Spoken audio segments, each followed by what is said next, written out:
This is Seppo Podcast number 9 with me, Rémy Miller, and today joined by Leah Spigelman. She has a master's in clinical psychology, is pursuing a doctorate, and is also a licensed mental health clinician. Leah, thank you for joining me today. Thank you for having me. So today we'll be covering the book, The Heart of the Buddhist Teaching, Transforming Suffering into Peace, Joy, and Liberation by Thich Nhat Hanh, who is a Vietnamese Buddhist monk and a very prolific writer. He has written something like 50-something books, right? I feel like it's like 70-something. 70-something at this point? He really loves to write and to teach, so... That's very true. And I'm not complaining at all because he has a lot of good things to say. I agree. I would say this book, out of all the ones that I've read so far, was definitely the densest book that he has to offer. I think that's what you're going to get if you're trying to understand Buddhist teachings. You know, it's hard to piece apart something that is so profound sometimes. And so I think it's just like reading, a Bible or something. You have to sit there and I don't even know what I'm saying anymore. I'm sorry. So what do you have to do with the Bible? You have to sit there and what? Be actively trying to extract the understanding of it, like the meaning of it. Because you can't just read it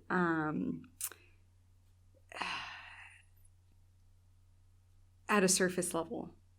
And I think that's what a lot of people try to do with Buddha's teachings is, taking that surface level understanding. And I think that's why he was like, Thich Nhat Hanh was like, we need to get to the heart of it. Because there's so much more that you get out of it when you don't just focus on surface level understandings. I think that's right. There is a certain clarity that you gain by going an inch wide and a mile deep rather than going a mile wide and an inch deep. And I think he does the former in this book here by ensuring that in that depth, it's not like it gets difficult to understand on account of its hoity-toityness. He uses very straightforward, direct language, which I really love, and it's pedestrian in such a way that there aren't going to be any words in this book that you just straight up don't understand. Mm-hmm. It's very universally appealing in that way. Mm-hmm. It's the actual teaching in itself that's difficult to understand. And I think that's why I said it was dense, because your brain is over here doing somersaults trying to figure out how to actually take this teaching and implement it in your own life, because it's a completely shift in complete shift in perspective. A difficult one indeed. So let's begin. The layman Vimalakirti said, "Because the world is sick, I am sick. Because people suffer, I have to suffer." This statement was also made by the Buddha. Please don't think that because you are unhappy, because there is pain in your heart, that you cannot go to the Buddha. It is exactly because there is pain in your heart that communication is possible. Your suffering and my suffering are the basic condition for us to enter the Buddha's heart and for the Buddha to enter our hearts. And what I love about that statement is the total equality of that last part there, for us to enter the Buddha's heart and for the Buddha to enter our heart, because there is this complex within each human being which is dichotomous, and there is an element of allowing things to delve into you and also to delve into outside things. And when you have a priority of one over the other and you're imbalanced and you violate what he will later mention as the middle way, that's when a certain dissonance, a cognitive dissonance will arise there, and you won't be able to be at peace because your consciousness is trying to pull you in one direction over the other, and that creates a tension which can easily snap. And the greater that dissonance is, the more severe that tension will be and will cause even greater problems. See, when I listened to that, I don't know, my focus went elsewhere. I think he's really pointing out this idea that when it comes to spirituality, people think that they need to be happy, rainbows, sunshine all the time. And that's simply not what life's about. Like, we're not going to be happy all the time. Suffering is inevitable. And just because the Buddha is a Buddha and we see him as being some sort of like higher being, or, you know, individuals that practice Buddhism see him as being some sort of higher being, then he must be perfect. Then he must not suffer. But that's not the case. You'll learn if you read this book that the Buddha was simply, or if you know about Buddha, the Buddha is simply, you know, he was just a man. He was a man who went through his suffering, who reached enlightenment, and is there to teach other people how to reach that level of enlightenment that he found. And just because he was enlightened didn't mean he didn't suffer. It just means that he understood how to interact with that suffering and to use that suffering to overcome challenges and to grow as an individual. And I think in order to become a spiritual person, you need to learn how to do that, how to utilize your suffering for your benefit. I think that's an interesting way of putting it at the end there, using your suffering to your benefit, because you can think about it almost as suffering as a resource. Suffering is a resource, and you can use it in one way or another, or you can squander that resource. But if you leverage it in the right way, that means you can leverage it towards growth. And it's also an element of having that relation, going into the Buddha's heart. It's having that relation that also, it's kind of a math equation that's saying that what's inside of you is equal to what's inside of other people. And when you have this realization that there is no discrepancy from one human to another, roughly speaking, then you can create that incredible sense of empathy, which is to say, as is stated in the book 7 Habits of Highly Effective People, the last podcast that we cover, that which is most personal is also the most general. And that really says that even if there is some really small idiosyncrasy regarding an aspect of your suffering, that's going to be the most applicable to the most amount of people. You're not alone in that. Because all humans have a shared condition, we can all relate to each other and therefore have some sort of mutual compassion. Really points out to the unity that we should experience as human beings, rather than this divisiveness that we tend to, that we tend to not use, but we tend to see in everyday life. Back to the book. While reading or listening, don't work too hard. Be like the earth.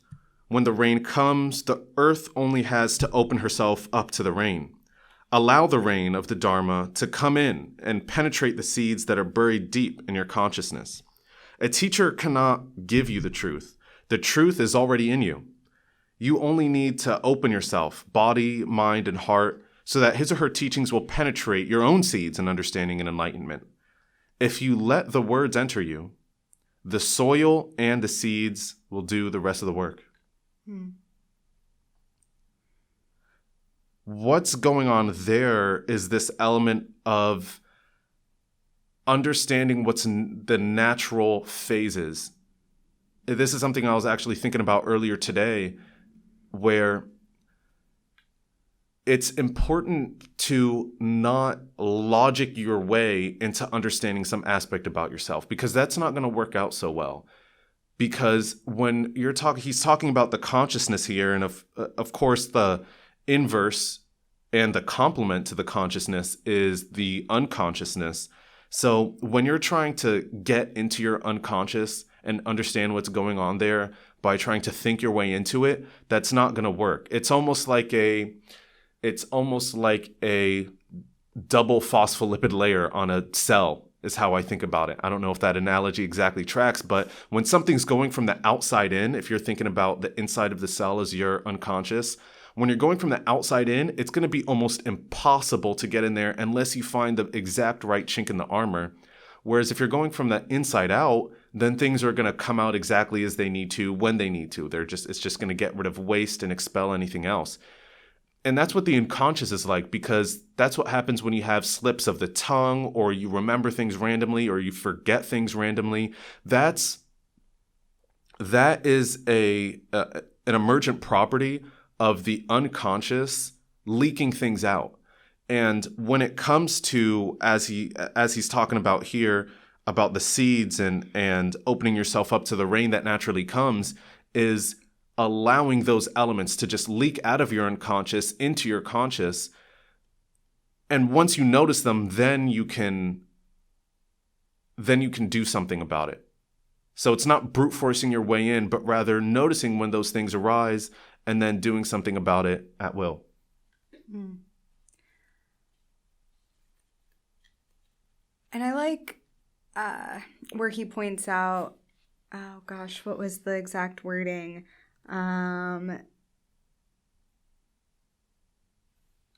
The teacher cannot give you the truth. The truth is already within you. And I think that's so beautiful to think about. Like when you hear the truth, when you hear something that truly resonates with you, your entire soul and being, you feel it. You know it. When you hear a lie, when you hear something that does not resonate with you, you feel it. You don't have to force any of that. And so no one's giving you that. A teacher's not giving you that. It is already within you, and it's about noticing when something truly resonates and when something doesn't. It's about noticing, as you mentioned, when those leaks of conscious or the leaks of the unconscious are coming out. And that's really, I think, what mindfulness is about. It's simply noticing. It's not trying. When you meditate, it's not, you can't force yourself, you can't brute force your way into meditation. That's not relaxing. So you really have to let yourself sit back, relax, and relaxing means opening up to whatever the experience gives you. Whether that experience is tension, you have to welcome that tension. And when you welcome that tension, you'll notice that tension releases. It's all about this idea of letting go. And I know we throw around that phrase, letting go, often, and it's hard to really understand that deeper concept. But it's not forcing and just letting the flow of life happen. I find that's also the case when it comes to talking to others. Regarding the earth, as he was talking about, allowing her rain to penetrate your soil in an open way will allow her suffering to become yours, so you can then share experiences in a non-volatile way. Mm.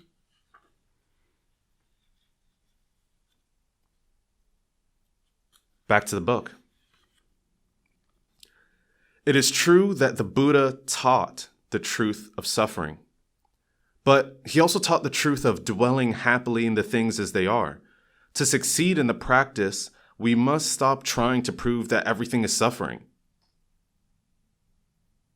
We must stop trying to prove that everything is suffering. In fact, we must stop trying to prove anything. If we touch the truth of suffering with our mindfulness, we'll be able to recognize and identify our specific suffering, its specific causes, and the way to remove those causes and end our suffering. To me, the highlight here is the fact that we're not trying to prove anything. And I find that to be very potently the case when it comes to self-improvement in any way, or acknowledging the elements of the complex nature of personality, the personality of yourself, because we have these ideas in our head of what it means to be us, what it means to be Leah. And we want to be a specific person. I used to have this trouble a lot, where it was a major insecurity of mine, and I still have it somewhat to this day, and I notice it every once in a while. But it used to be all the time when I was younger, where I would think that I would see somebody else doing something, and in order to be more accepted by other people, I would copy what they're doing. And I would say, okay, this person it has this gesture that they do, or they speak in this way, or they have this habit of theirs. And I would just try to emulate that myself in order to show them, hey, I'm the same, because it was out of this insecurity of wanting to be accepted. I was trying to prove to this other person that I was worth respect, and I was trying to prove to myself that I can be accepted by others. And that process of going through proving something like that robs you of your own individuality and individuation. And that lack of authenticity to yourself, to truly what resonates with you, with what resonates with your being, with what makes you feel happy and whole. I think that just teaches yourself that you can't trust your intuition. You can't trust, when those leaks of unconsciousness come out, you can't trust it. You can't notice it because you're too focused on what's going on outside of you to really notice what feels right within you. And I think all too often we're focused on labeling everything. What's right, what's wrong, what's cool, what's uncool, popular and not popular, in crowd and out crowd. But the fact of the matter is we just are. Everything just is. Like, all of those labels are going to be different. Like who puts what in what box, who puts what in what box, like it's arbitrary. It's all very subjective, so why are we sitting here focusing on subjective labels when at the end of the day, none of that really matters? We are exerting so much energy trying to make sense of the world around us when the world already makes sense, as it already is. Those subjective labels too, not necessarily, but as an emergent property of it, indicate some type of hierarchy, that one label is better than another label. That just comes out as a result of us trying to identify everything within us and everything within other people. And we say that being one way is better than being another way. And that's label A is better than label B.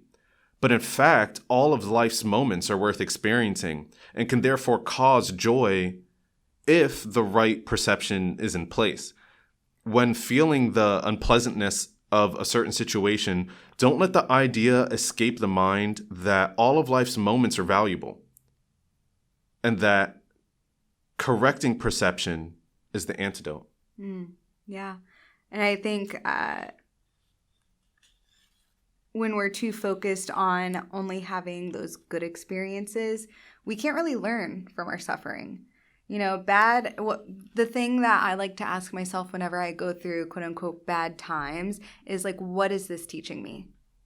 And through that, I can find my joy. I can find some purpose out of this bad experience. That actually happened very recently. Can you tell me about that time? Yeah, my car got broken into. That was awful. It was brand new car, my first brand new car, fully paid off. Decided to go on a hike with Rémy. And when we get back, we see someone inside my car. Windows broken. I cried. I was in shock at first, and then I was crying. And, my thought process was, why me? Why did this have to happen? I just moved to a new place. I wanted to feel safe in this environment. I purposely moved to a tiny ass town so that, can I say ass on your podcast? I already did. Twice. And, I moved to this tiny town so that way I could feel safe. And then, after some time, after thinking back on this experience and after a lot of anxiety about that experience and this feeling of unsafety coming up within me, I realized that that was a learning experience. It taught me that bad things can happen anywhere. You can feel unsafe anywhere. The safety does not come from the external environment. Safety comes from within. It's a feeling within you. I don't know. It was a very mindful moment for me. Very profound moment for me. Back to the book. The Buddha taught many techniques to help us calm our body and mind and look deeply at them. They can be summarized in 5 stages. 1. Recognition. If we are angry, we say, I know that anger is in me. 2. Acceptance. When we are angry, we do not deny it. We accept what is present. 3. Embracing. We hold our anger in our 2 arms like a mother holding her crying baby. Our mindfulness embraces our emotion, and this alone can calm our anger and ourselves. 4. Looking deeply. When we are calm enough, we can look deeply to understand what has brought this anger to be, what is causing our baby's discomfort. Finally, 5. Insight. The fruit of looking deeply is understanding the many causes and conditions, primary and secondary, that have brought about our anger, that are causing our baby to cry. Perhaps our baby's hungry. Perhaps his diaper pin is piercing his skin. Our anger was triggered when our friend spoke to us meanly, and suddenly we remember that he was not at his best today because his father is dying. We reflect like this until we have some insights into what has caused our suffering. With insight, we know what to do and what not to do to change the situation. I feel like I went through all of those stages with that experience that I just shared. I recognized so much just anger with the situation, and also just the most salient emotion was just fear. There was so much fear inside of me. So recognizing that, and it was, I didn't want it. I didn't want the fear. I wanted to get rid of it. Right?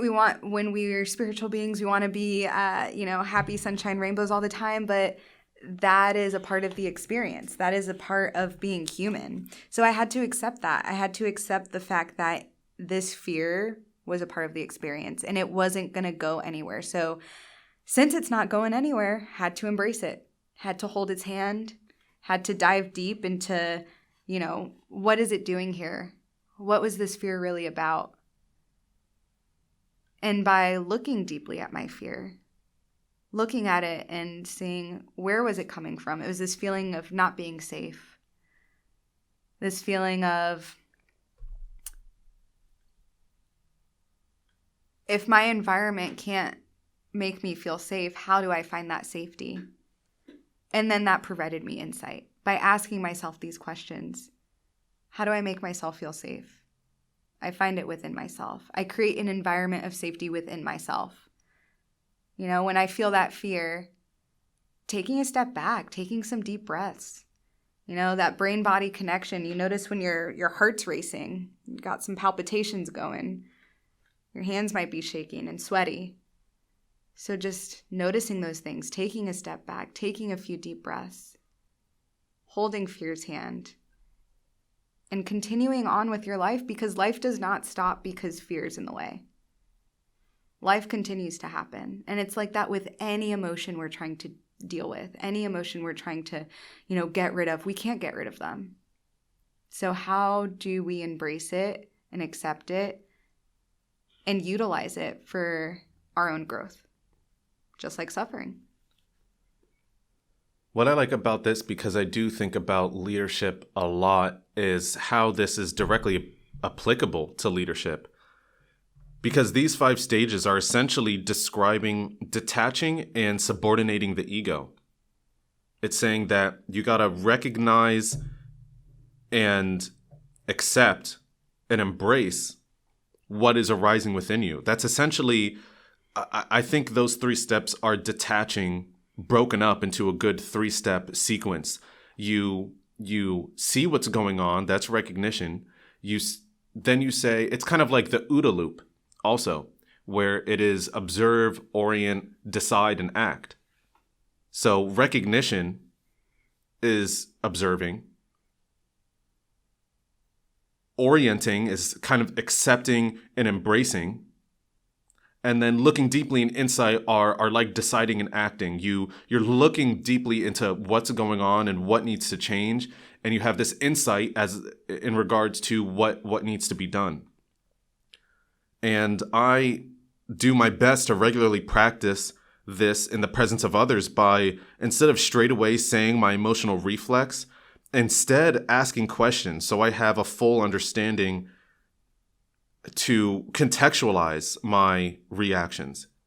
And I think a lot of times that comes in the form of being questioned first, instead of just saying, this is what I think, or this is what you should do, or this is what I'm going to do. It's good to certainly be proactive in that sense,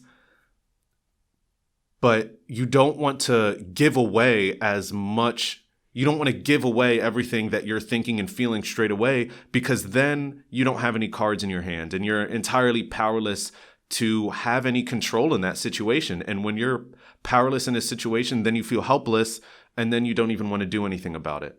So it's important to subordinate that ego so you can then navigate that situation in a way that will come out best for everyone. Because completely relinquishing your control is going to lead to more helplessness within yourself and more frustration with the other people you're dealing with. Yeah, and I think that's really the difference between reacting and responding. As humans, we tend to be very reactive. Something happens, we snap, we immediately just react out of our habits, the habits that are programmed within us. So what we need to learn, as you say, like subordinating the ego, or like, OODA loop, I've never heard of that. For me, it is, I use acceptance and commitment therapy a lot, and it's this act of diffusion.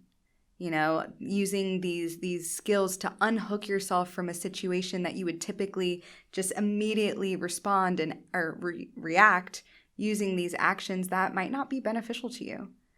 You might end up in a worse situation than if you were to take a step back, recognize that situation, take a step back, and then ask yourself, okay, how can I best respond in a way that will get me closer to where I want to be and who I want to be, and with relationships that I want to be in. So I think there is a near homophone there when you talked about diffusion, which could possibly be confused diffusion with what you're talking about, which is diffusion. Mm-hmm. Can you tell me a little bit about that? What's the difference between the two? So diffusion is a term that was created by the founder of acceptance and commitment therapy, or ACT for short. And it's really a whole new term that was created just to describe the act of unfusing yourself, pretty much. So fusion, when you are fused to your reactions in a situation. So say someone cuts you off in the grocery store line, and you're fused to this reaction of, this person is an asshole. I have places to be. How dare they just cut me off? Your immediate response or your immediate reaction is going to be to flip them off, or to yell at them, or to be angry. Even if you don't outwardly do anything, you're holding on to this anger. You're fused to this anger. So diffusion is this action of separation, of creating distance between that feeling, that experience, and yourself. And with that distance, you can really have that control to decide how you're going to act. Does that make sense? That does make sense. Thank you. You're welcome. Back to the book. There are many practices that can help us face our suffering, including mindful walking, mindful breathing, mindful sitting, mindful eating, mindful looking, and mindful listening. One mindful step can take us deep into the realization of beauty and joy in us and around us. Thich Nhat Hanh, a great meditation master of 13th century Vietnam, said, "With every step, you can touch the ground of reality." If you practice mindful walking and deep listening all day long, that is the Four Noble Truths in action. When the cause of suffering has been seen, healing is possible. We vow to refrain from ingesting foods that make us suffer, and we also vow to ingest foods that are healthy and wholesome. To me, that excerpt there speaks to this idea of having a persistent awareness of what it is that you're doing, what it is that your body and mind are participating in during those moments.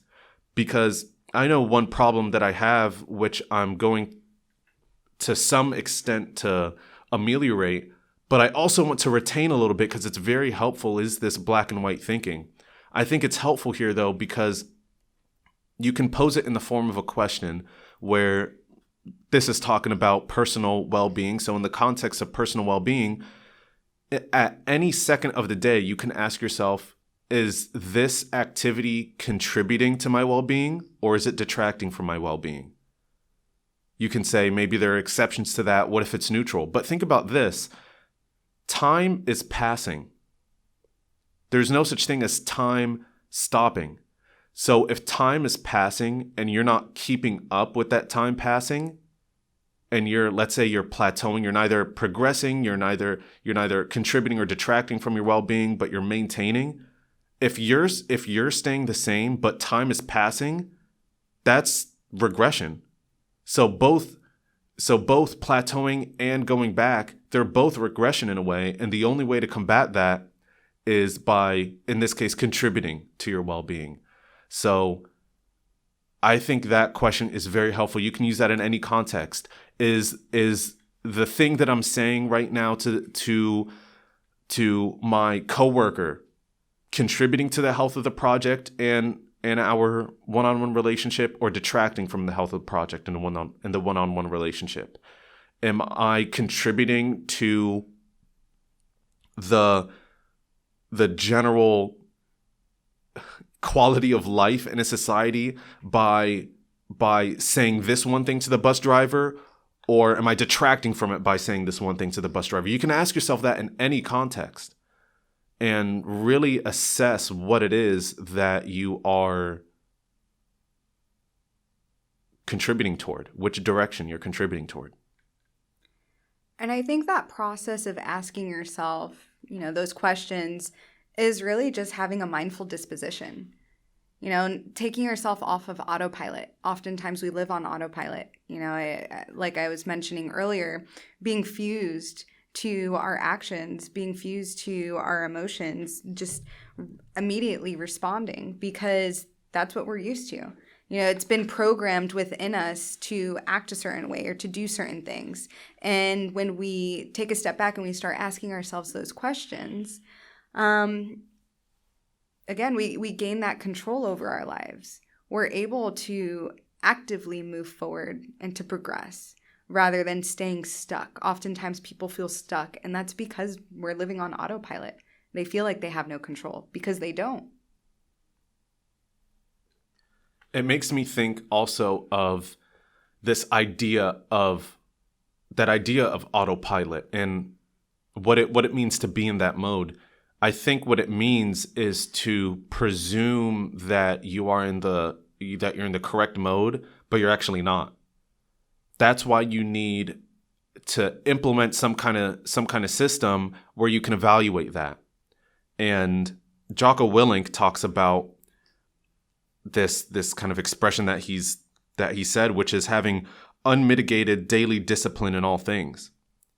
I think it's related there because if you don't have a daily discipline in assessing exactly what you're doing, you're going to fall into that autopilot. I've had people in my personal life which have succumbed to that state of being on autopilot. And what arises as a result of that is resentment, frustration, complacency, all of these things which are, to answer the question which you should ask to yourself, would be detracting from personal well-being. It's a matter of, in each moment, recognizing that if that which we are doing is some kind of badness to avoid or goodness to seek. And not all of life is suffering, but it's possible for our volition to spawn suffering at any moment. So for that, we must be mindful. Mm-hmm. And I think it's important to remember that as humans, we're going to change. We change from day to day because of our experiences. So even if our autopilot was functioning and good for us at one point in our lives, it could immediately change the next day or later on once we've grown into completely different individuals. So what works today isn't always going to work tomorrow. So it is important to continually ask yourself these questions. Maybe not moment to moment. Sometimes that could be a little distressing or exhausting. Sometimes autopilot is helpful for certain situations. But just a general mindful disposition is going to be helpful to you if you want to constantly be in touch with what is most right and beneficial for you in that moment.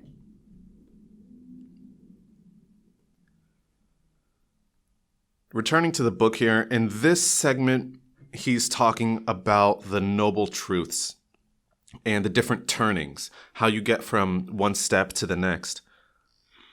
So here, back to the book, in the second turning, we encourage ourselves to practice this path. This is realized by learning, reflecting, and practicing. As we learn, whether by reading, listening, or discussing, we need to be open so we can see ways to put what we learn into practice. If learning is not followed by reflecting and practicing, it's not true learning. In this stage, we see that the path has everything to do with our real difficulties in life. A practice that does not concern our real suffering is not a path we need. Many people are awakened during a difficult period in their lives when they see that living irresponsibly has been the cause of their suffering, and that by transforming their lifestyle, they can bring an end to their suffering. Transformation is gradual, but once we see clearly the causes of our suffering, we can make the effort to change our behavior and bring our suffering to an end. If we are aware that our heart is not working well, and that alcohol, cigarettes, and cholesterol are the causes of this, we try to stop ingesting these things. In the second stage of the path, there is an increase in freedom every day. The path becomes real as we put into practice what we have learned. So it's really interesting how he words this here, because to me it seems like the path materializes as we practice the pursuit of goodness. It's not going to be straightforwardly apparent to us that, okay, I just got to do this thing and I'll be better. The fact is that we have to do the things that are better first, and then our better selves will come out of that. It's not that we see what our better selves are and it's like, okay, I have to do A through Z to be that better self. It doesn't come like that. You have to do the A through Z. You have to put in the hard work first and then trust that your better self will emerge from that. It's almost like you're in a fog and you have to run through the fog first to then get to the other side and say, okay, I'm on the other side now. It's this idea of being action first and then the benefit comes after that. You're not privileged with the idea of what is better before knowing that it exists. Does that make sense? Yeah, what came to mind to me is, this concept of seeing is believing, right? Like we can know what's good for us. We know that it's not good to eat a burger every single day. It's not good to supersize every meal. It's not good to watch Netflix all day. We know what's not good for us. We know what's good for us. But until we actually start seeing the changes, we don't believe it. Until, at least I can speak for me personally. Like I've had plenty of bad habits, and I still do have plenty of habits, let's say not bad, but habits that aren't beneficial to my well-being. And I fall back into those habits time and time again, but it's not until I start seeing benefits of engaging in more beneficial habits, such as, reading or journaling or, exercising, doing yoga, meditating. And it's hard to stick to it. It really is hard. But what pushes me to continue is seeing those changes. And while we might slip back into some of those habits that we've been so conditioned to just to follow through with. It's the easiest thing to do because we're used to it. You find yourself back onto the path. You find yourself back onto the path quicker because you're able to catch yourself. You're able to notice, okay, I'm doing those things that are not beneficial to me because I can feel it in my body. My brain turns to mush when I'm watching hours of Netflix, and it feels good every once in a while to just like veg out and to do nothing. But doing it for, a week straight, I noticed that. Whereas before, when I wasn't doing these things that were more beneficial to me, I had no issue doing it, and doing it for a week, and doing it for a month, and doing it for, God knows how long. So I think seeing it really is believing it. You have to practice it in order to know that it works. Yeah, there's no a priori understanding of its potency. It's, I don't know what the opposite of a priori is, post priori. It comes after. And the thing is that the feeling comes after and the understanding comes after, but the decision doesn't have to. Of course, necessarily the decision has to come before. You have to say, watching a week straight of Netflix, vegging out, again, you ask yourself that question. Am I progressing or am I regressing with a week of Netflix at a time? Most people know. I disagree with what I just said myself. Everyone knows. If you were to ask any person that watches Netflix for a week straight, and I were to say, Leah, you watch Netflix for a week straight, did you contribute to the well-being of yourself and your relationships or detract from yourself and your relationships? And I think that answer is going to be obvious to any person you ask that to. Whether or not they give the appropriate answer, I think no is the appropriate answer in almost any context, unless there's some kind of special conditions, which you may disagree with. You'll at least see the feeling exists somewhere in there. And even if it's not at that moment, even if it's not a year from there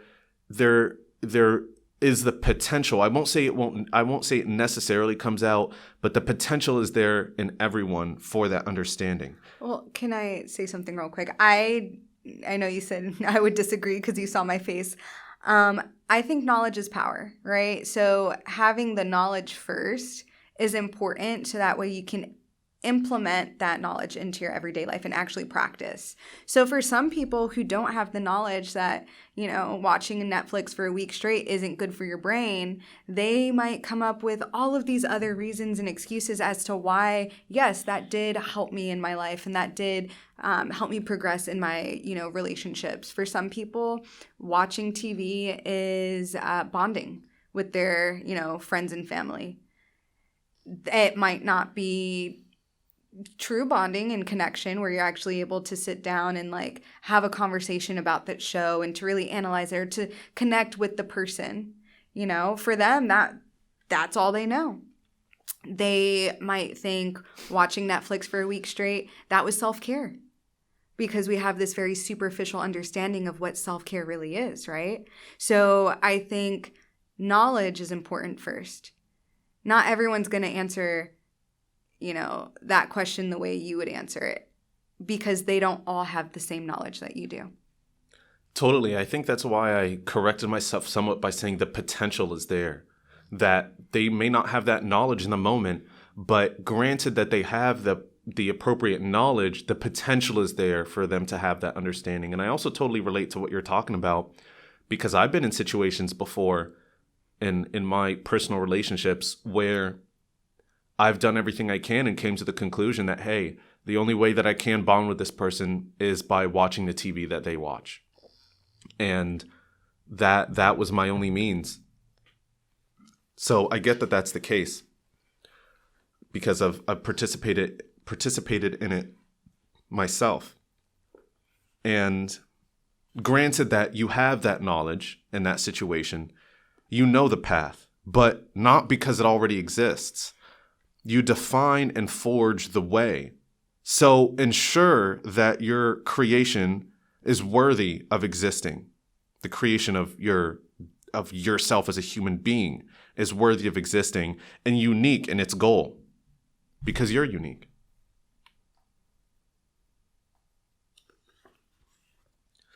Back to the book. The Buddha offered many ways to help us transform troublesome thoughts. One way, he said, is to replace an unwholesome thought with a wholesome one by, quote unquote, changing the peg, just as a carpenter replaces a rotten peg by hammering in a new one. If we are consistently assailed by unwholesome patterns of thought, we need to learn how to change the peg and replace those patterns with wholesome thoughts. The Buddha also likened unwholesome thinking to wearing a dead snake around your neck. The easiest way, he said, to keep unwholesome thoughts from arising is to live in a wholesome environment, a community that practices mindful living. With the help and presence of Dharma sisters and brothers, it is easy to sustain right thinking. Dwelling in a good environment is preventative medicine. I completely agree. I mean, when you think about it, think about the friends you keep around you, right? Do you have friends that sit there and focus on the good things in life? All of the great accomplishments that are happening, all of the, they lift you up, versus people that you talk to and all they have to say is something negative. They're gossiping about someone, and I get it. I get sucked in the gossip too. It feels good in the moment, but then afterwards you're like, damn, I feel shitty. Like, I don't feel good just talking bad about other people. I don't feel good focusing on the negative aspects on life. The people, I think the most relevant thing recently is people who are constantly talking about COVID, right? You walk into a room, it's like, we got to walk around with these masks on. Now everything's closed. It's just negativity all the time, rather than like focusing on the good aspects of it. Hey, we have to wear these masks. Cool, whatever. Like, let's focus on what's going on right here and now. I'm talking to this person. What's going on with your day? I would get so exhausted listening to those, COVID conversations, and I get it. It's a big thing that's happening right now, and it has been happening for, the past year and a half. But that's not what we need to focus on. Life still happens. There's still good things out there that we can focus on. Don't complicate the matter by thinking a mentally challenging environment like this COVID one you're speaking about will harden the resistance to suffering as long as mindfulness is maintained. Because that can be an easy trap to fall in, thinking, yeah, this is a super hard situation. This is challenging and suffering in every single way. And this is going to harden me toward being a better person, toward being a more resistant person. The simple answer is the sensible one. Leave bad surroundings to better flourish. Of course, in an environment like COVID, you would need to be Elon Musk to leave the environment of the entire world. But that's not necessarily the case, because you can do that in different ways. You can surround yourself, like you're saying, with people that aren't constantly gossiping about this and discussing everything negative in relationship to that. You can surround yourself in a micro community of people that are going to focus on those positive aspects. And so in that way, you are exfiltrating yourself from that negativity. Yeah. And I get that it's easier said than done. Like when you are surrounded with, people who you consider friends or even family, you don't want to see them in their toxicity and just immediately take them out of your life, because that's hard. No one wants to be alone. Humans are social creatures. We want to be surrounded by community, even if that community is toxic to us. So I think it's easier first to start finding some more positive community, people in the community, and start, slowly implementing them in your life, slowly replacing some of those people with people that really uplift you. And then sooner it'll be easier to be like, you know what? I'm tired of this toxicity. Get rid of them. Because you notice the difference in a positive community and a negative community and what it does to your own well-being. You said easier said than done. How would you describe the actual methods and tactics that you would use on a day-to-day basis to start replacing, or maybe replacing isn't the right word, but replacing the people that have those negative streams, negative channels of energy coming towards you, with people with more positive channels? What do you actually say to those people, and how do you actually, what are the actual methods and tactics that you use to distance yourself from the bad and proximate yourself toward the good when it comes to relationships with people? Well, first, I think it's important to, notice the effects that these toxic people might have on you versus, a more positive community. And once you're able to notice that, then you can ask yourself, is this something that I'm willing to continue to endure? And if it's not, the best thing you can do to get toxic people out of your life is to set boundaries, because they hate boundaries. As soon as you say, no, I'm not doing this anymore, hey, I understand that, this topic might be interesting to you, talking about COVID all the time, it's interesting to you, but for me, this is a little exhausting. Can we talk about something else? The people that are, really going to contribute to your well-being are going to say, yeah, I understand that. It is a little exhausting. Yeah, let's talk about something else. What's going on in your life? The people that are truly toxic are going to fight back. They're not going to like your boundaries. They're going to be like, oh, what do you mean? This is something that's happening right now. We need to talk about this. And no. And then they're not going to want to be around you, because they're going to know that you're someone who's going to stand up for themselves and say, hey, I'm not about this. And that goes for anything. It goes for people that just like to gossip about other people. Hey, I see what you're saying here, and I'm not vibing with it. I don't feel comfortable talking bad about other people. They're going to freak out. If they're really toxic individuals, they're going to be like, well, fine then. Maybe I'll just talk to someone else. And look at that. They separated themselves for you. The only work you got to do is set your boundaries, and that's hard work. It's difficult to stand up for yourself. So I want to plant a flag there for a moment. What is it about boundaries which frustrates this relationship with people that don't want to respect them? What is the nature of boundaries which kind of puts up this barrier in the other person's mind of wanting to have a relationship with you? I feel like sometimes it's about the fact that they, with their negativity, they want to be boundless in their negativity. And want that to spread to others as a compensation for their own insecurities. So what is it about their insecurities inflating, and then all of a sudden you put up a boundary so that inflation stops? Is it the fact that that bubble that has inflated of insecurity hits a wall and their insecurity wants to grow, but the perimeter of their insecurity can't grow, so they just get their insecurity becomes stronger and stronger within that border and causes them more distress, so then they don't want to deal with that boundary? What is the nature of the boundary which is so disruptive to them? Well, I feel like it disrupts the status quo. And people, they love the status quo. We love our habits. We are so programmed. When it comes to our identity, our ego, right? Like, we will do anything to protect that. And if our identity is, I'm the type of person that goes around talking crap about other people and that's just who I am, and as soon as someone stops and says, hey, I'm not cool with that, you're going to protect your identity as much as possible, freak out, say, fine, well, if this person isn't going to indulge in what I would like to indulge in, I'm going to find someone who will.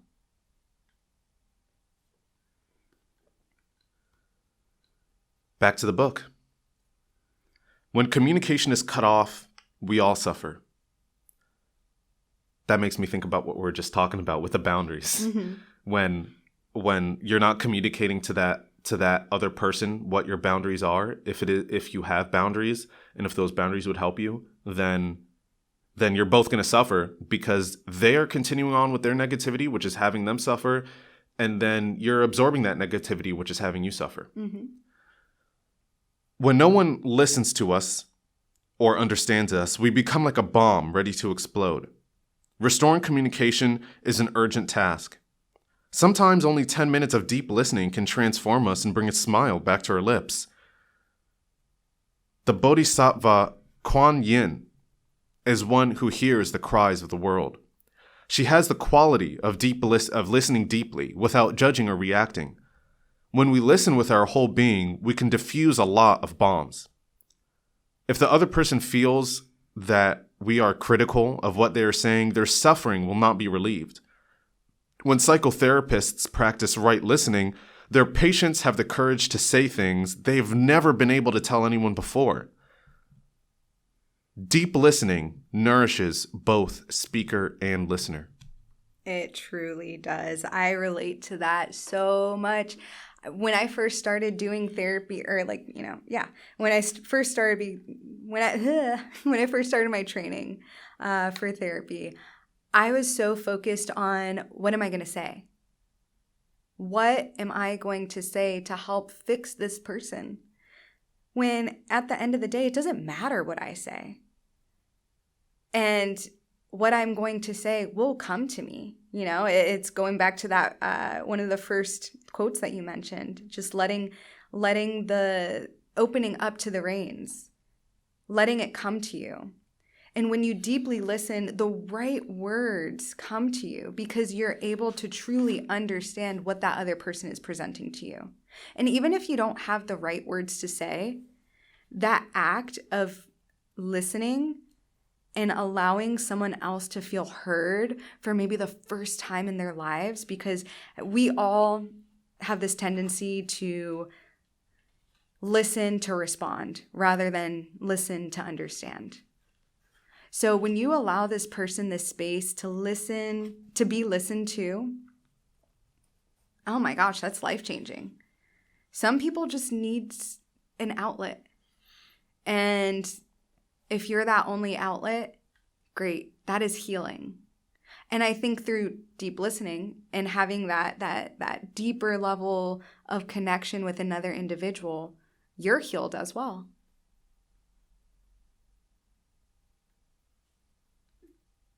Back to the book.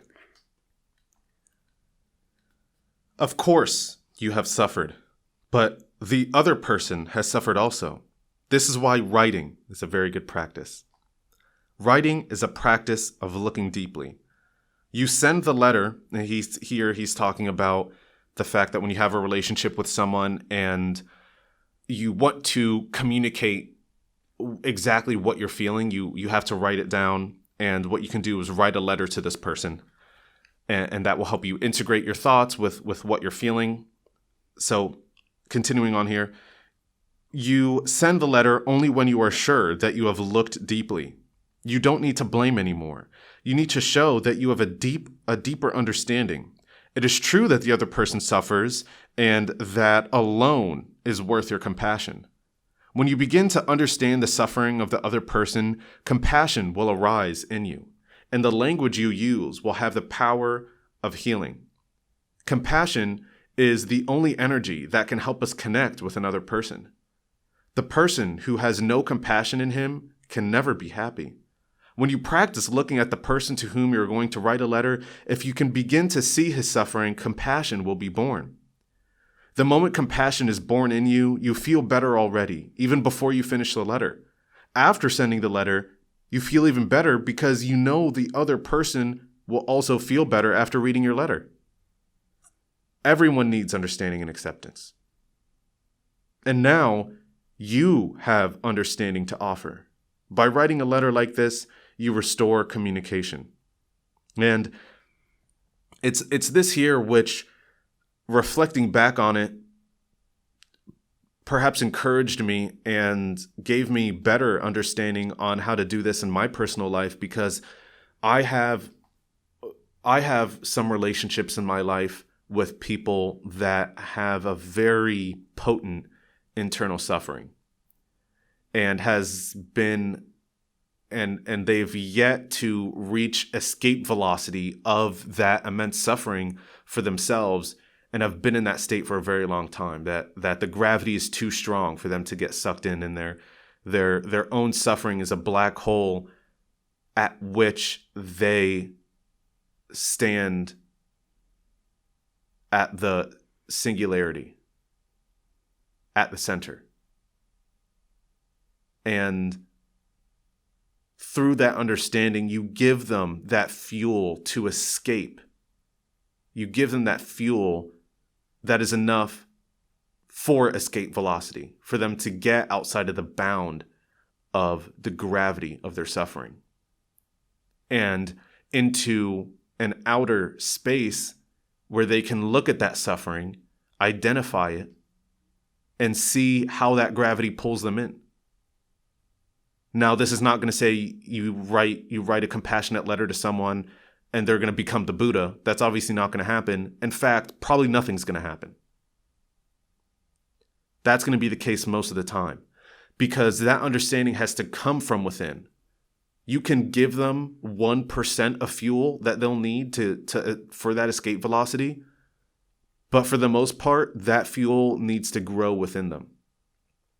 So showing them that understanding and compassion will make demonstrable that other people are in the outer space. Other people aren't bound by that gravity, or at least aren't bound as strongly as I am. But that is indeed the first step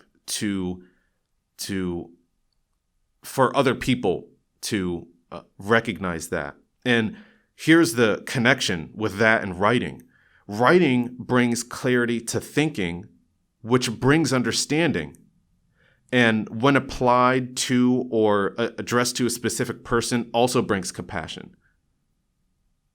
Use this process of nurturing acceptance to build better relationships. Yeah, and I mean, I've done this practice with like writing a letter and not even sending it. And I think it is just in itself, I think is just healing, because it provides a space for you mentally, at least, to start healing that relationship. If we are so focused on our own suffering, we don't allow there to be space for someone else to have any sort of problem. We have ourselves higher on a pedestal. Oh, I'm the one that's suffering. I'm the one that has issues. I'm the one, that needs to be focused on. But at the end of the day, we're all human. We are all suffering. We all have issues. And so by practicing this writing, even if you're not going to send it, practice writing and trying to understand where that other person's coming from. I read, oh gosh, I forgot the author's name, Miguel Ruiz something, but it was Mastery of Life. It wasn't Mastery of Love. It was the son of the author who wrote Mastery of Love. And it was about, this practice of understanding. Write a letter to someone who has hurt you the most and then respond to that letter as if you were that person. Try to understand what their thought process may have been in order for them to react in the way that they did. Because again, we're all just reactionary human beings. We're not responding. We're not taking a step back. That takes practice. And not everyone has that ability. Mastery of Self, yeah. It is The Mastery of Self by, oh gosh, what's his name? Miguel Ruiz Jr. See, I was there. It was just the junior. So I highly recommend practicing that. Oh, it's so healing. I've never even tried that before. I've gone as far as the letter, but I haven't responded to the letter as that other person. I've tried when I've written those letters, I've done my best to integrate into what I'm saying with what that person is feeling and thinking and what their reflex would be to the language that I'm using, the sentiments that I'm expressing, but I've not literally responded to it. So that would be an excellent practice for myself, because it's perspective taking, which fosters the greatest sense of understanding and compassion. I agree. Back to the book. The fourfold right diligence is nourished by joy and interest. If your practice does not bring you joy, you are not practicing correctly. The Buddha asked the monk Sona, "Is it true that before you became a monk, you were a musician?" Sona replied that it was so. The Buddha asked, "What happened if the string of your instrument is too loose?" "When you pluck it, there will be no sound," Sona replied. "What happens when the string is too taut?" "It will break." "The practice of the way is the same," the Buddha said. "Maintain your health. Be joyful. Do not force yourself to do things you cannot do." We need to know our physical and psychological limits. We shouldn't force ourselves to do ascetic practices or lose ourselves in sensual pleasures. Right diligence lies in the middle way, between the extremes of austerity and sensual indulgence. And this is exactly what I was talking about earlier, the middle way, as I mentioned, and also the fact that I'm trying to, as I said, ameliorate this black and white thinking that I have, because it is between the extremes which we discover the most ideal way for ourselves. Everybody has a different ideal for ourselves to be in balance, to be walking the middle way. And I think that comes at the knowledge of the extremes. You only know what's in the middle from knowing what's at the extremes. You need to have your roots in hell and your branches in heaven to know exactly where you stand on the surface. And I also think about here when he mentioned this balance between ascetic and sensual pleasures, because it can be easy to say, I need to relieve myself, and then you succumb to the sensual pleasures. And for better or worse, which is often the case in me, it's more closer to the ascetic side, where I need to do this to be better. For me to improve, for me to be ideal, I need to follow these steps and I need to do these exact things. And that's necessary. However, at its extreme comes at the cost of pleasure. But pleasure is the dichotomous complement to asceticism. And I think it's funny because I'm more on the opposite end of the spectrum. I tend to indulge in my sensual pleasures. I tend to eat those comfort foods. I tend to give myself those breaks. And then I realize oh, okay, I've sort of fallen off of my path. And I think that's, this is an important concept to remember when we're trying to make lifestyle changes. Any sort of change in life, it's going to be hard. We can't have these extremes all the time. That's why you see, yo-yo dieting. We try to completely cut out everything that makes us feel good when it comes to, health and nutrition. If I'm on a diet and I want to lose weight, I can't have any sugar, any fat, and that's just not maintainable for many individuals. For some people, sure. For Buddhist monks, cutting out alcohol forever, or that's fine. Cutting out those sensual pleasures, that works for them because they have different values in life. So I think the way to stick to that middle way is to know, what do you value? What's most important to you? If it's important to you to be a Buddhist monk, then yeah, you got to cut out all of those things and you're going to be happy to do so. But if you don't want to be a Buddhist monk, then don't do that. If you don't want to stick to something for the rest of your life because that's going to be beneficial to you, then don't. And that's okay. Where does that understanding come from? When do you know you're rationalizing a pleasure versus validating a pleasure? Well, I guess that, going back to, a few quotations before, it's the truth is within you. We already know. You feel it, right? So if you're doing something that's quote unquote, bad for you, you're going to feel it. After some time, it might take some time, but you're going to feel it. If you're doing something that is way too strict and it feels restrictive to you and you're just not happy doing it, you're going to feel it. You're going to know. And so I think we know what the middle way is. We don't have to try to find it. It's already there. It's about practicing it. It's trial and error.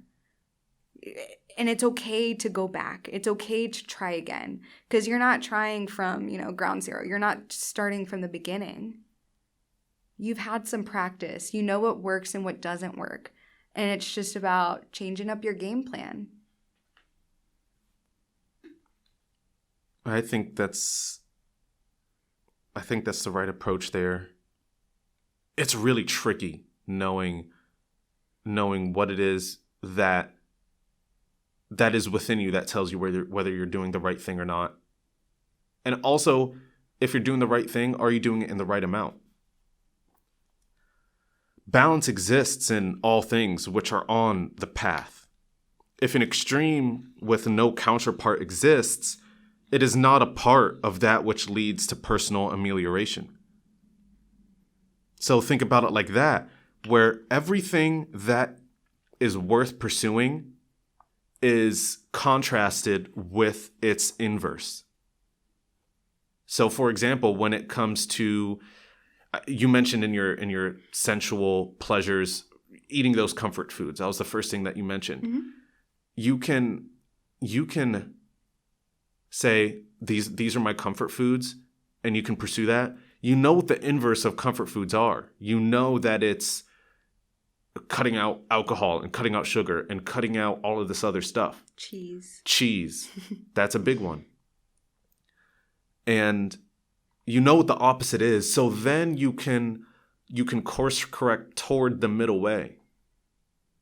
But you need to know, like I said, where your roots lie in hell and where your branches float into the heavens.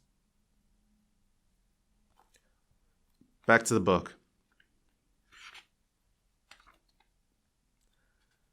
Practicing right livelihood is difficult for farmers.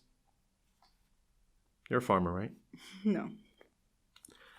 If they do not use chemicals, it may be difficult for them to compete commercially. This is just one example. When you practice your profession or trade, observe the 5 mindfulness trainings. A job that involves killing, stealing, sexual misconduct, lying, or selling drugs or alcohol is not right livelihood. If your company pollutes the river or the air, working there is not right livelihood. Making weapons or profiting from others' superstitions is also not right livelihood. People have superstitions, such as believing that their fate is sealed in the stars or in the palms of their hands. No one can be sure what will occur in the future. By practicing mindfulness, we can change the destiny astrologers have predicted for us. Moreover, prophecies can be self-fulfilling. I suppose here the annoying and bizarre part of people following astrological predictions is less as much the case that they believe in something phony there, but more so that they're okay with resigning away their own volition. So it's not that they're a person who is totally unreasonable and just thinks that collections of hydrogen and helium that happen to be hot, that happen to be millions of miles away, are controlling the course of their life, but some part of them is okay with saying that something outside of them is controlling something within them. It's that resignation. And that's not the entire view of, I just want to make that clear, that's not the entire view of a person who subscribes to astrological descriptions of life and predictions. A lot of it is using it as a tool, saying this is how some philosophy, how some mode of thinking describes how life is going to occur. And then they can see, okay, this is how it applies to me. And it gives them this little catalyst within them to say, okay, this is something I need to notice. This is something I need to pay attention to. Their astrological projection for that day can say something about giving. And they could say, oh, you know what? I recognize that I haven't been giving recently. I need to give more. So it's used as a tool a lot of times, but sometimes it is just resigning that volition away, resigning that it's this element of having this absolution of responsibility. And I think when it comes to, because he's talking about right livelihood, and I think a lot of individuals feel stuck in the system, right? So like with farmers, you have to be able to use chemicals or whatever to, get the right crops or to have the production of crops that you want. Or if you're working for a certain company, you're like, well, I'm stuck here. I have to do it because this is how they're doing it. But the only way we can produce change is by being that change that we want to see in the world, right? That's, I forgot who said that, Gandhi? So, and that's so right. If you want to be in a career or in a job or in a, working environment that you feel fulfilled in and you're doing what is right to you and what resonates with you, you have to start acting in those ways. And maybe you'll find that by acting in those ways within that job, it doesn't work. Then you'll find yourself in another career path. You'll find yourself in another working environment that actually fulfills you and your being. I feel like you could probably relate to that with your career path. Like you've been in a couple different jobs and you're like, I'm not a fan of, you're in architecture. So you're like, I'm not a fan of architecture. I can't do what I want to do. I enjoy reading and writing and doing X, Y, and Z. And I think by focusing on that right livelihood, what resonates with you, you found yourself here in a different working environment where you're able to do those things that you enjoy. You're practicing more reading and writing within your actual working environment of architecture still. So you're still doing architecture, you're still doing something that you set yourself up to do, but you're actually able to practice it in different ways that feel right to you. That's a wonderful way of putting it, because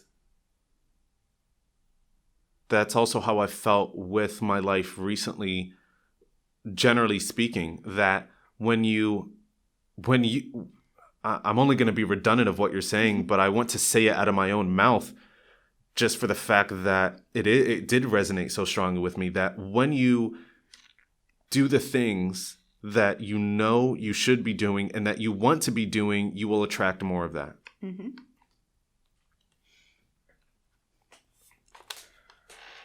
Back to the book.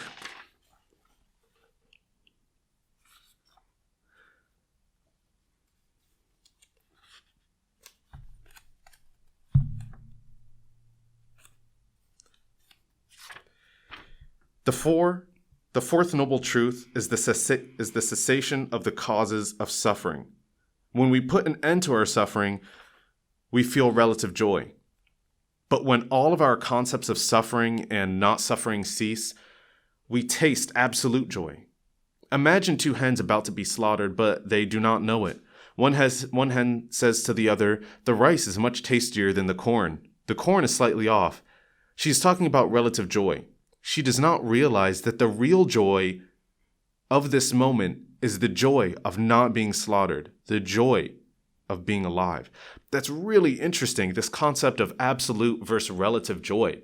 The trap is so easy to fall in for every human being out there, which is comparative, which is to say, even within yourself, I enjoyed yesterday better than today, or I'm enjoying my life more than this other person is enjoying their life. And whether you can come up with the right logic and reasons and arguments to quote unquote prove that, ultimately it's a matter of you're here. And that is meritatious intrinsically. Yeah, I feel like I would just repeat exactly what you said. Well, not exactly, but I think it would just be redundant to comment on that, because you can only get so much happiness out of comparison. You know, like comparing yourself to another person, or comparing today versus yesterday, or, you know, trying to compare today to what your future could be. You know, like you can only get so much out of that. But when you're living in the moment, that joy is endless, because this moment is endless. If you're living moment to moment, time doesn't exist. It's only this moment that matters. So focusing on that, that's where you're going to find this endless fountain of happiness. It's easy to continue thinking about the next moment and what the next moment can offer. I do that a lot, where I have this characteristic of my personality super baked into my thinking, which is this delay of gratification, that I can improve later moments in my life, whether it's tomorrow or next decade, if I put off some amount of pleasure in the moment to get even more pleasure later. It's this kind of wanting a high return on investment. So what do you say to people that have a focus on future moments of increasing pleasure, as opposed to seeing the pleasure of the moment in which they exist? Well, I mean, if you think back to those times where you're like, okay, I can't wait for this to happen, because once this happens, I'm going to be happy. Then that thing happens. Are you as happy as you expected yourself to be? You know, are you actually receiving all of that joy that you expected yourself to have? It's like when you think too much about it, when you start labeling it, when you start focusing on those expectations, then you're not really living it. And it's only when you can live fully in those moments and be fully in those moments and fully experience those moments that you can feel that joy. It's like, say you are having a really great conversation with someone, or you're on a date and it's going really well, and you're just really in the moment and you're feeling it and you're like, wow, this is great. And the moment you tell yourself, wow, this is a really great moment, and I'm going to look back and this is going to be a great moment. You sucked yourself out of that experience. Now you're thinking about it. You're no longer in it. And how are you supposed to fully experience and enjoy something if you're not in it anymore? So how do you both identify and divorce thinking from feeling in that context? That's hard because we're constantly thinking, right? It's this practice. You just have to practice it. You have to practice being in the moment. You have to practice using your senses. In order to fully experience something, you're utilizing all of your senses. Thinking is not a sense. It's an action.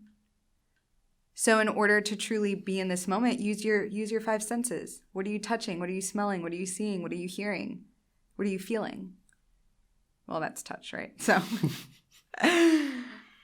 what are you smelling? I forgot smelling. You could say feeling as an internalized compilation of what all those translate to in terms of your emotion and your perception, your inner feeling, as well as your physical touch sensation feeling. Mm-hmm. That taken to its extreme of being in the moment versus thinking in the moment can regress all the way down to the worst possible suffering for a human. If you're not on the absolute bottom of well-being, then you have reason to have joy. Is this insanely enlightened or just some kind of hole guiding you toward never acknowledging that life sucks sometimes? Because we can have this mentality of, yes, I'm in the present moment and I have joy and that's enough for me. And that's true. But what happens when life just freaking sucks? Well, I think that truly is enlightenment. I think that's how you get to the level of being, a Buddha. Because yes, life sucks. That's just a simple truth of life. Like there is suffering. Sometimes it just sucks. But when you're in the present moment and you're focusing on that, everything else seems to fade away. And it's no longer a focus on that labeling of suffering, that labeling of life sucking. I think there's a superficial level to it where people are like, yeah, good vibes only, not feeling, bad about stuff, suffering doesn't exist. Like that, I think, is going to be detrimental to truly getting to a level of understanding of life and yourself and how to interact with it in a way that's going to help you grow and prosper as a person. Back to the book. Imagine a meeting in which everyone is stating his own opinions and disagreeing with everyone else's. After the meeting is over, you are exhausted by all these ideas and discussions. You open the door and go out into the garden where the air is fresh, the birds are singing, and the wind is whistling in the trees. Life out here is quite different from the meeting with its words and anger. In the garden, there are still sounds and images, but they are refreshing and healing. Nirvana is not the absence of life. These two words, which I will not attempt to pronounce, it's a type of nirvana, which means that nirvana in this very life. Nirvana in this very life. Nirvana means pacifying, silencing, or extinguishing the fire of suffering. Nirvana teaches that we already are what we want to become. We don't have to run after anything anymore. We only need to return to ourselves and touch our true nature. When we do, we have real peace and joy. That translation, by the way, of nirvana in this very life is drishta dharma. Nirvana. Nirvana in this very life. Mm-hmm. What do you think about nirvana in this very life? What do you think of the fact that, as he says, we are already what we want to become? Well, I think that's really just living by your authentic self. Earlier you mentioned mimicking other people and doing certain things or wearing certain things or saying certain things because you see it as being, cool or better than where you are right now. And it's like, you don't have to try to be who you are. You don't have to try to be Rémy. I don't have to try to be Leah. I already am Leah. Am I inauthentically myself?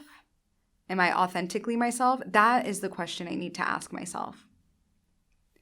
Am I doing things, saying things, wearing things that make me feel most like me, that make me feel this happiness, this heaven on earth? I don't think, everyone has different ideas of, heaven and hell, but I think nirvana is this experience of heaven, right? Once you get to nirvana, you're in heaven, and you can create that today in this life. You could also create hell in this life. If you're inauthentically yourself, that is hell. That is so exhausting. You're unhappy. You don't feel as if you can trust your own intuition. You can't trust that gut feeling when you're inauthentically yourself. But when you're authentic to who you are, and you're doing and saying and wearing and being and acting in ways that make you feel whole, then that's heaven right there. You don't have to think about it. You don't have to force your way into it. Everything just flows naturally. You open yourself up to those rains. Nirvana implies in it reincarnation. And though I don't believe in it literally, I believe in it metaphorically, in the sense that we're reincarnated until we reach nirvana. And of course, you don't have explicit knowledge of your previous incarnations. So for all you know, this could be the life in which you achieve nirvana. So it's that perspective of presuming you will achieve nirvana and thinking about what you got to do to get there. And when you have this mindset of, I'm achieving nirvana in this life, and I need to follow the path, and I need to follow the right path to get there, that's when you come to your authentic self. When you look at what is it that I naturally need to be, as to be an undeterred, uninterrupted, untinctured version of what this being is. Because there is our self that we feel, our basic true nature that we feel, and within that self, within that current self is our higher self. Just like we're talking about it, that potential, the potential of knowing that a week of Netflix isn't good for you. It's within you. It might be, that higher self might be really big and take up a lot of space and you can notice it easily, or it might be the size of a pea. But it's there. And it's about feeding the right energy into that orb that is your higher self in your bosom, which gets you closer to nirvana.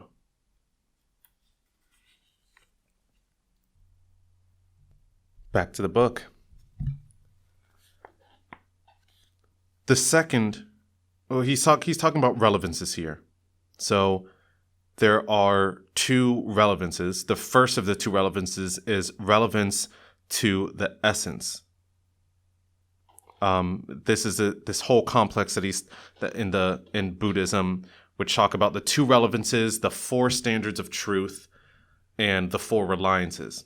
So he's talking about the second relevance. So back to the book. The second relevance is relevance to the circumstance. When someone shares the Dharma What she says must fit the situation and the mentality of those she's addressing so that the teaching is appropriate. If it is not appropriate, it is not the true Dharma, even if it sounds like the Dharma. She mustn't just repeat some words of the Buddha. If she acts like a tape player and just pops in a cassette, that is not speaking in accord with the relevance to the circumstance. She must ask, to whom am I speaking? On what stage is their life set? What are their beliefs, concerns, and aspirations? Looking deeply in this way will bring love and compassion into whatever she says. One cannot offer the right medicine without knowing the patient's illness. I immediately lit up when I heard that. It made me think about, the work of what I do, with therapy. I can't just read a book or follow a manual and expect that is going to fit for every single one of the clients that sits in the chair across from me.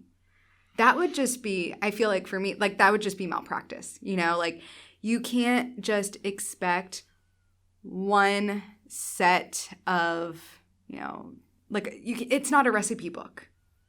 Therapy is not a recipe book. Relationships are not a recipe book.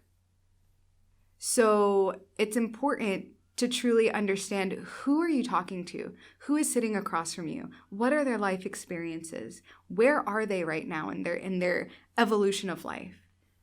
What can they understand? So you change your language. You're not going to utilize a vocabulary that someone's not going to understand. So you tone it down a little bit if maybe they don't have that vocabulary that is a little more, excelled. But then if you have someone who has an excelled vocabulary, you don't want to make it seem as if you're, you don't want to baby them, or you don't want to be condescending, right? So use their vocabulary. If you don't know that language, you got to learn it. So that way you can better communicate with the person that's sitting across from you.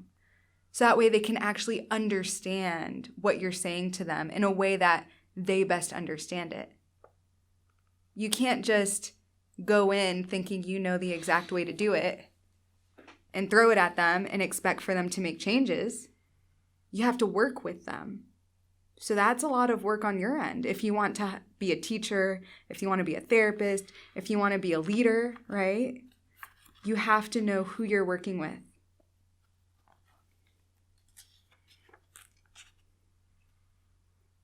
Back to the book. Dharmakaya is expressed not only through words and actions, but also through non-action. Dharmakaya, by the way, talking about the etymology of that word, the last two syllables, kaya, means body. So this is in relevance to the embodiment of the Buddha, and as it transforms, going from Sambhogakaya, the body of bliss or enjoyment. So that is the relationship there. Back to the book. Dharmakaya is expressed not only through words and actions, but also through non-action. Look at the tree in the garden. An oak tree is an oak tree. And that is all it has to do. Every time we look at it, we feel stable and confident. It offers us air to breathe and shade to protect us during the summertime. If an oak tree is less than an oak tree, we will all be in trouble. We can learn the Dharma from an oak tree, so we can say that it is part of the Dharmakaya. Each pebble, each leaf, and each flower is practicing Saddharma Pundarika Sutra. The Buddha has his Dharma body, and we, Buddhas to be, must express the Dharma through our own Dharma bodies. When someone says something challenging, if we can smile and return to our breathing, our Dharma will be a living Dharma, and others will be able to touch it. Sometimes, through non-action, we can help more than if we do a lot. Like a calm person on a small boat during a storm, just by being there, we can change the situation. stifle your emotions. In a way, not exactly, but in a way, because just as he says, if someone says to us something challenging or we're in a challenging situation, we anchor ourselves by the stability of something else. Like he says, we anchor ourselves by the stability of an oak tree being always an oak tree. And if we can stabilize ourselves, if we can, in a way, if we can stabilize our emotions, then we can reference them in that situation by saying, this is what's going on for me, and you thusly know how to proceed. So it's not about cutting off your emotions and then throwing them away, but about subduing them in the moment such that as in the language of Buddhism, we can have right perception. Because if we are being emotionally reflexive and flailing all over the place emotionally, then we won't be able to address what the person's telling us or what the situation demands of us. The nature of your presence in each moment irretrievably contributes to the situation's development. So even if temporarily you let yourself fly off the handle, that's baked into that situation until that situation resolves. And you can't do anything about the fact that now you blew, even if it was 1 second long, you blew up, and now that person's perception of you is permanently changed in that context. So maintain a mindfulness which allows you room to step back and take positive action rather than chaotic action. I love mindfulness and all the teachings because everything just overlaps. Right? So this brings us back to the concept of diffusion. How do we act in ways that are going to bring us closer to who and where we want to be, and what takes us away from that? And the only way we're going to be able to know that and to answer that question is by taking that step back, by not being fused to that emotion and that reaction, by taking a step back and allowing those emotions to inform our decisions. Yes, I'm angry right now. What is that anger telling me? I want to interrupt by saying, as he suggested us earlier, recognition, anger is in me, not I'm angry right now. That is true. Language is very important. Because if you're saying, I am XYZ, our brains, although we like to think we're very smart, our brains are very dumb. And just that language tells yourself, I am angry. I am an angry person. Well, when you take a step back even further, you diffuse that language, right? And you say, I am having the experience of anger, or I am feeling angry. You can diffuse a little more. This is just an exercise you can do for yourself and say, I notice that I am feeling angry. I am noticing this. So yes, thank you for correcting me. That's something that I try to work on. And, we're creatures of habit. And if we're used to speaking about ourselves in that way, we're going to be used to acting in that way as well. How do you break that habit of language? Practice. How do you practice? By doing that exercise I just said, noticing, recognizing, and then implementing it. Noticing why you need to make that change as well, because the why is very important. If you don't know why it's important, then you're just going to be like, it's whatever. So that's why I provided that context. Our language shapes the ways in which we act. It shapes our understanding of ourselves and others and the understanding of our world. So practice it. Catch yourself. It's not going to be easy. But the more you do it, the more you catch yourself, the easier it becomes. And it becomes a new habit.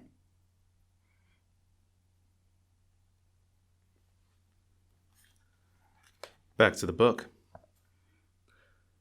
Faith is important for all religions.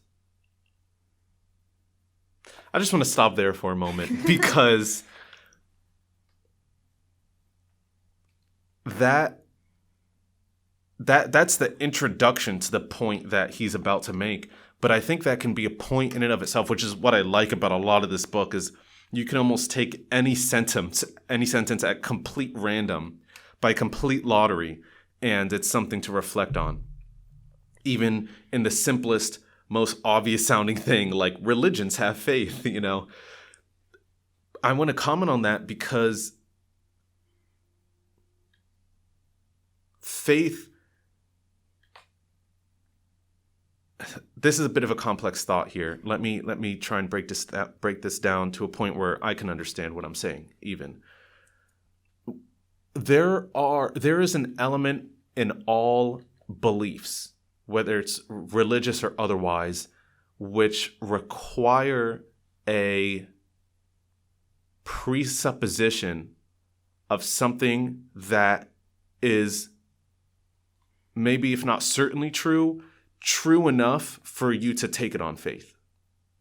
And it is this faith that gives us hope to fulfill that which we think we ought to. So within each individual is that higher self we were discussing earlier, that possible potential. And we need to have faith in the sense that we can manifest in the outside world what are the best elements that are within us. And I think that's what religion is for example, let's take an Abrahamic religion, let's say Christianity, where the belief is present that God is within each of us. And what that's really saying is that within each of us is a higher self to which we can strive. We may or may not get there, but we have to try in each moment to live up to that. And it is a faith that you can elevate yourself. Faith is important for all religions. Some people say if we believe in God and it turns out that he does exist, we'll be safe. And if he doesn't, we won't have lost anything. By the way, that is the idea, if you want to look into it, called Pascal's wager, which is exactly that. You might as well believe in God, because if you're right, whoopee. You got luck at the draw. If you're wrong, then you don't lose anything. But there are a lot of loopholes there, because what if you got the wrong religion? And instead you should have believed in a different God. And by just going with Yahweh, the God of Christianity, you necessarily preclude yourself from all the other gods that could have existed. So there are certain elements which contradict the claim. But if you want to look into that, it is Pascal's wager. Back to the book. Theologians speak of a leap of faith, like a child jumping off the table into the arms of his father. The child is not 100% sure his father will catch him, but he has enough faith to jump. In Buddhism, our faith is concrete, not blind, not a leap. It is formed by our own insight and experience.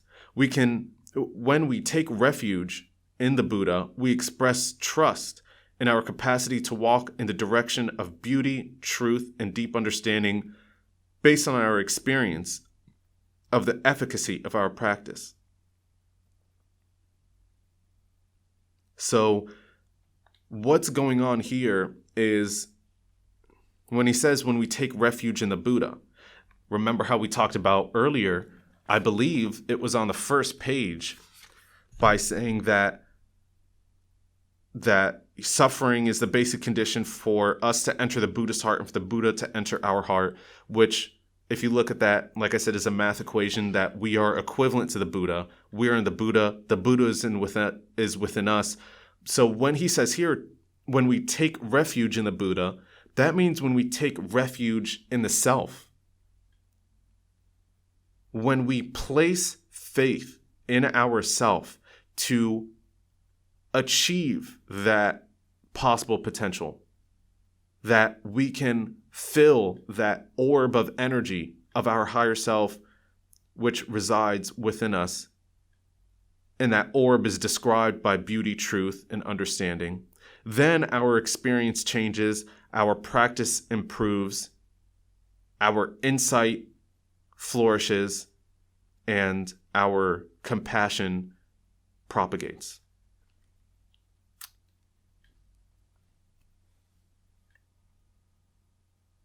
I'm just like, I don't know. It's okay. Don't hurt yourself. I have so many words, but it's hard because what is more challenging than trusting yourself? What is more challenging than trusting that gut feeling, that instinct that you have? I think that's why so many other religions exist that require blind faith, because it's easier to expect that something outside of ourselves is going to heal us, to cure us, to fix us, to make life good. But at the end of the day, the only thing that can do that, the only person that can do that is ourselves. The only way we can change our lives is by putting in that action ourselves and trusting that through our actions, through the shift in perspective, through faith within ourselves, we will end up where we need to be in life. We will end up being who we want to be in life. That is so hard to do. It's easier to push that responsibility elsewhere. And it's hard to hold on to that responsibility. Because if things don't end up the way we want them to, we don't want to be responsible for that. It sucks to hold on to that. But we have to in order to get where we want to be and to be who we want to be.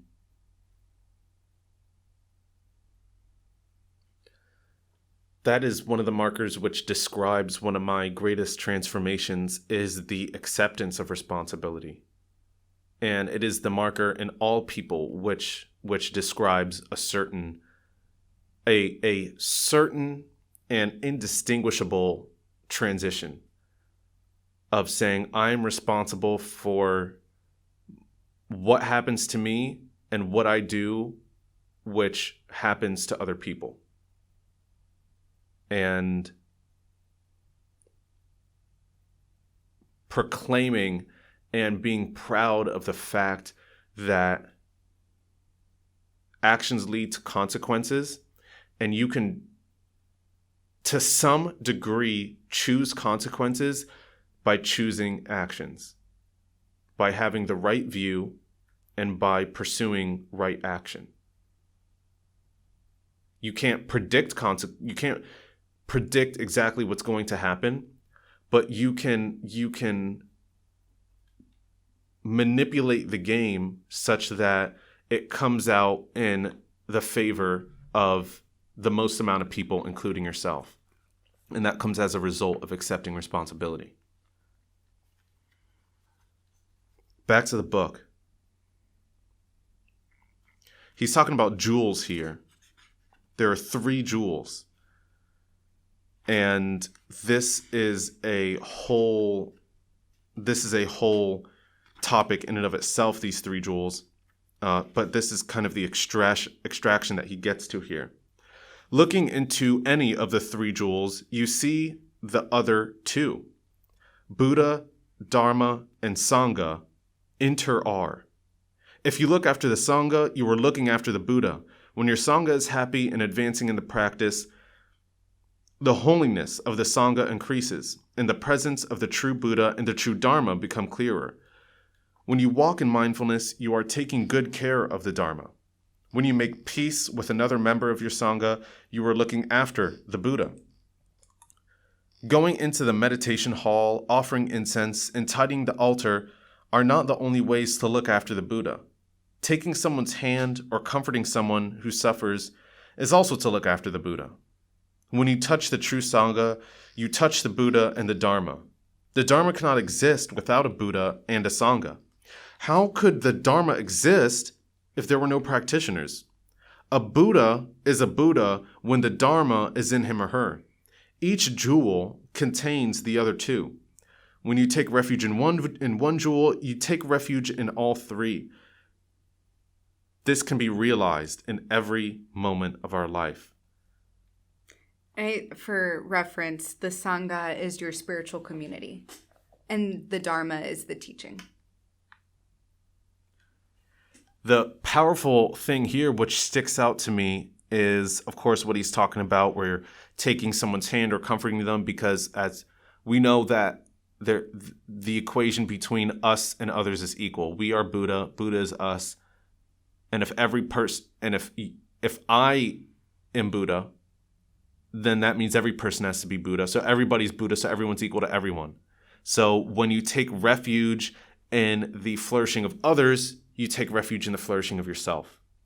That's been another marker for me, which I'm still trying to work my way through and realize more about and practice in an expanded and higher quality capacity, is this idea of giving and understanding that to give is also to receive, not because you expect to receive something concrete as a result of giving, but that giving is, in a sense, I suppose what's going on here is that there's no such thing as self-improvement, because when you improve yourself, you're improving others. When you give as to improve others, you're improving the self. So improvement is agnostic in a way.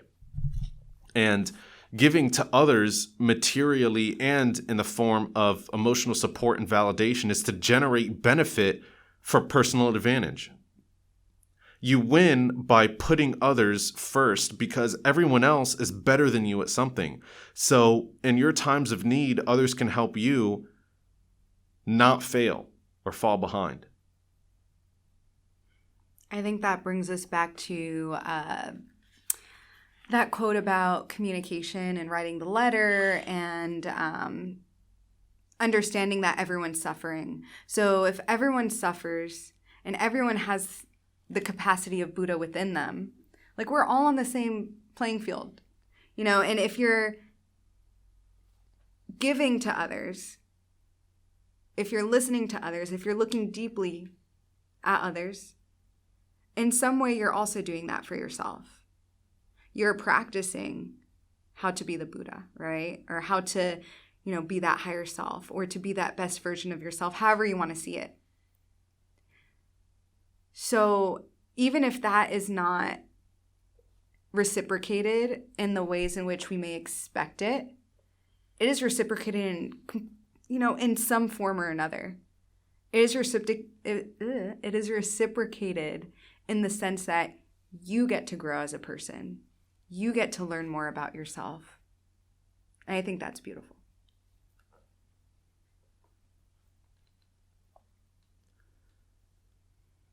Back to the book. We all have seeds of love in us. We can develop this wonderful source of energy, nurturing the unconditional love that does not expect anything in return. When we understand someone deeply, even someone who has done us harm, we cannot resist loving him or her. Shakyamuni Buddha declared that the Buddha of the next eon will be named Maitreya, the Buddha of love. To develop compassion in ourselves, we need to practice mindful breathing, deep listening, and deep looking. The Lotus Sutra describes Avalokiteshvara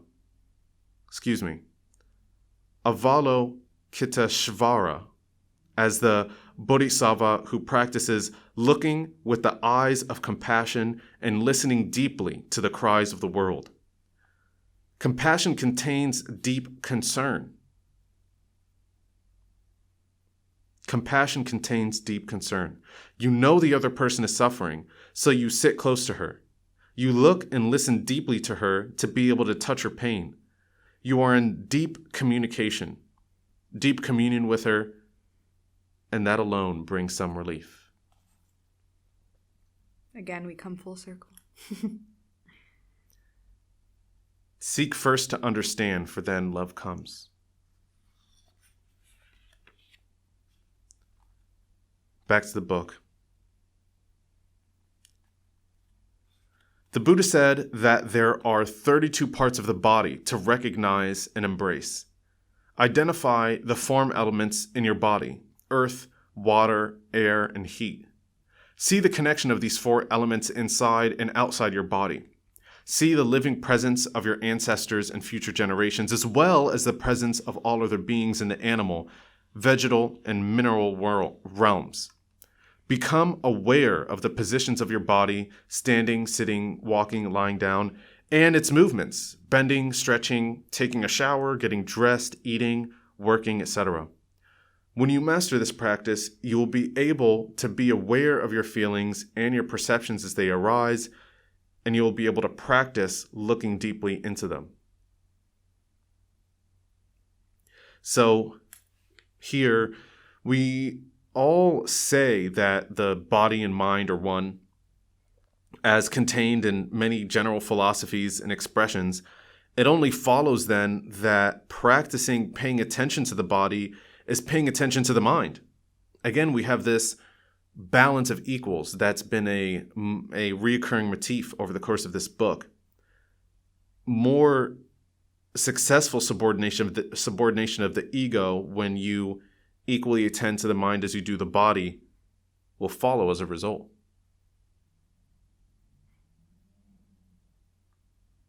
Yeah, I think of like mindfulness meditations and paying attention, like a simple body scan.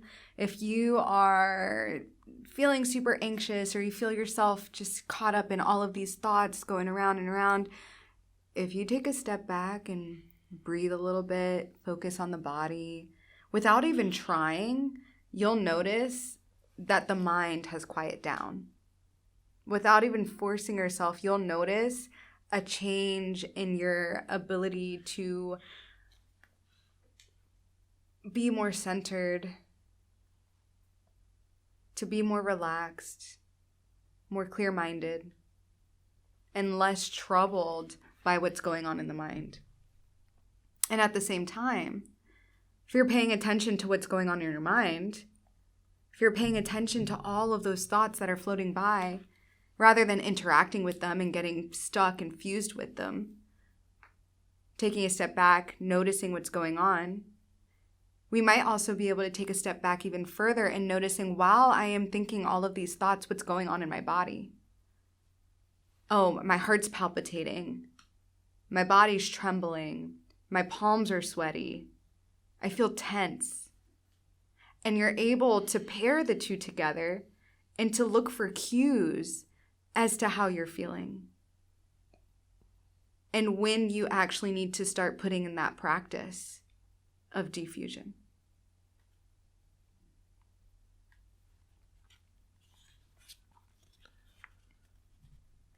Let's return to the text here.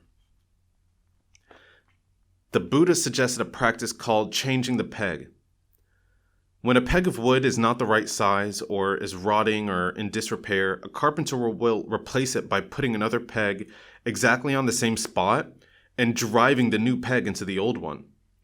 If you have a mental formation arising that you consider to be unwholesome, one way to practice is to invite another mental formation to replace it. Many seeds in your store consciousness are wholesome and beautiful. Just breathe in and out and invite one of them to come up, and the other seed will go down. This is called changing the peg. So this is almost precisely what you were just mentioning, this idea that you allow the unconscious mind to boil to the surface what naturally will come. And you pay attention to those things. You don't necessarily become attached to them, but you recognize them now as part of yourself. The conscious and the unconscious are equal parts of the self. With an overemphasis on the one will repress the other. So if you are so caught up in the ego and your conscious active life, and you're not doing anything to tend to what's going on under the surface, and you're pushing down those things which would naturally come up, you're going to live a miserable life. In Buddhist vocabulary, suffering will arise. In the inverse direction, if you have such an introverted feeling, an introverted intuition, focusing on what's going on inside and all of these thoughts which are arising into your consciousness, which may be concerning, and you're not rooting that in the reality of your conscious experience, that's also going to drive you mad. It's also going to allow suffering to arise. It's going to promote the lingering of suffering. Don't linger on those experiences of emotion, for it will multiply and conquer the mind. The culprit of the feeling of sustained negative emotion over time is ego. So subordinate it or smother in its sinful power. I think this practice is a little more like reframing, right? So for me, it's so natural for, a negative thought to come up. And instead of allowing myself to dwell in that negative thought, I try to reframe it into something that will allow that suffering to dissipate a little bit. Or if it's not suffering, just like a general negative mindset. So say I see someone walking down the street and I think their outfit is ugly, right? We like to judge people. So I think to myself, oh my God, what an ugly outfit. And then I catch myself. I'm like, all right, how can I reframe that? Oh my God. I dress better than they do. No. Reframe it in the sense of not putting your self-comparison over another person, but oh my gosh, I love the fact that that person wore something that was true to themselves. There you go. It's not good or better. It just is. It just simply is. You can do the same with yourself. We tend to judge ourselves looking in the mirror. Oh my gosh, I look so ugly today. I have wrinkles. I feel fat. Instead, looking at ourselves in the mirror and seeing it ourselves as just we are. Look at this body that I have. Thank you for allowing me to hug other people, to interact with the world around me. Thank you for providing me this vessel of being able to experience the world. Now imagine if we reframed all of our negative thoughts like that, to allowing things to just simply be.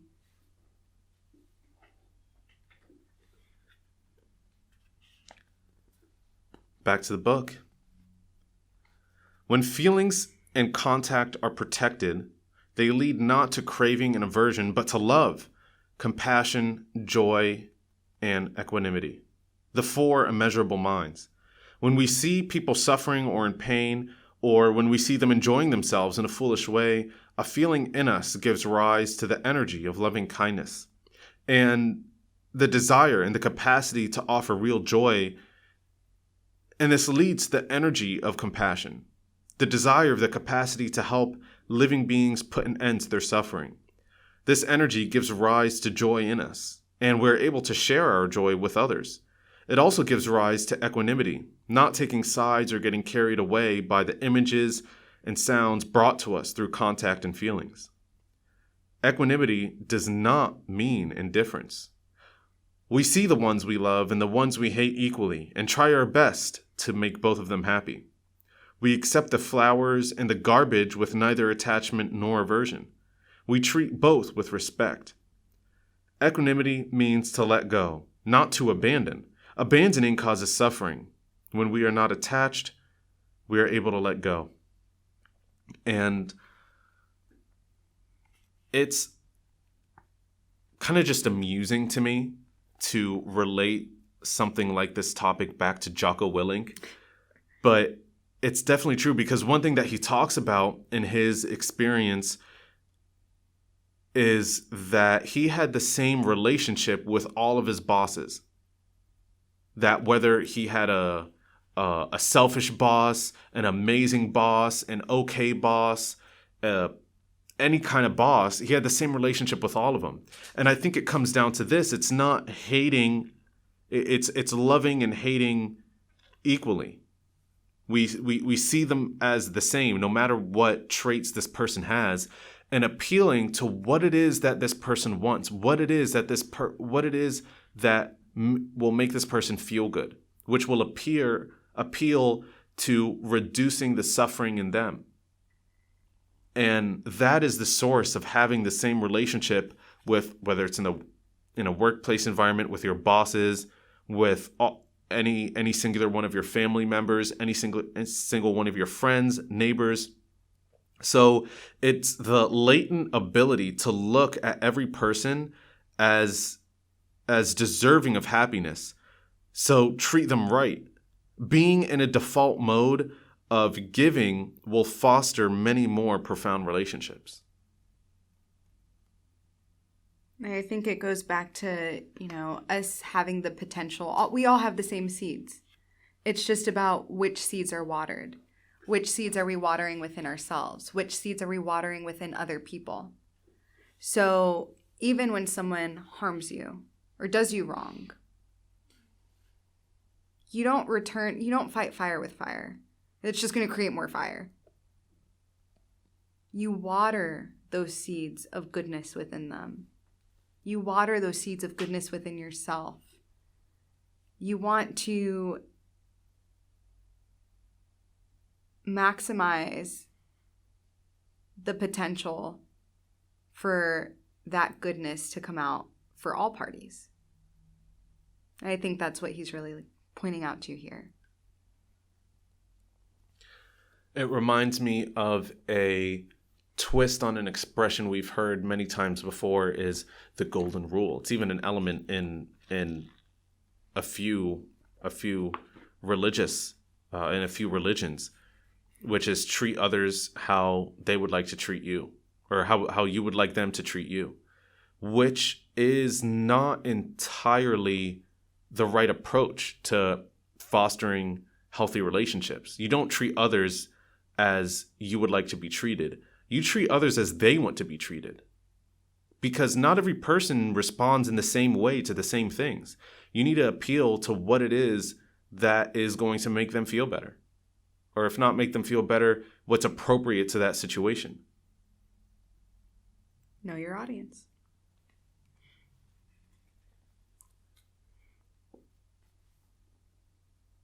Back to the book. Our legislators need to know how to calm themselves and communicate well. They need to know how to listen and look deeply and to use loving speech. If we elect unhappy people who don't have the capacity to make their own families happy, how can we expect to make our city? How can we expect them to make our city and our nation happy? Don't vote for someone just because he or she is handsome and has a lovely voice. We are entrusting the fate of our city, our nation, and our lives to such people. We have to act responsibly. We need to create communities of deep looking, deep sharing, and real harmony. We need to be able to make the best kinds of decisions together. We need peace within and without. And this makes me think of what it means to act right, and in many senses, in all senses, what it means to be a great leader. Because a leader is not a leader from 8 a.m. to 5 p.m. It doesn't come to 4:59 p.m. and you're no longer a leader. Because what does that mean? If you can't live your own life in a way that others should follow, why should they follow you during specific hours of the day? It doesn't make any sense. If you think some course of action or some behavior is the right way to do things, adheres morally to what would benefit the most amount of people the most amount of times, that's not something that you believe a certain amount of time and not at other times. You need to act it in all ways. And then that's just like what we were discussing earlier about being your authentic, I just bit my tongue, being your authentic self. You need to understand what that authenticity is in order to live that at all moments. Propagate it within yourself and help distribute that among others. I think it goes back to what we were talking about, with right livelihood. All of the rights, they overlap and go hand in hand. So if you are living by right action, you have to have right livelihood as well. And if you have right livelihood, you have to also follow right action. So like you said, you don't just stop being, a good person after a certain time. You don't just stop living by your values at a certain time. Your values come up in everything that you do, in all of your relationships, in your job, in your hobbies, in everything. So I think at the end of the day, allowing those values to act as a compass to get towards that higher self.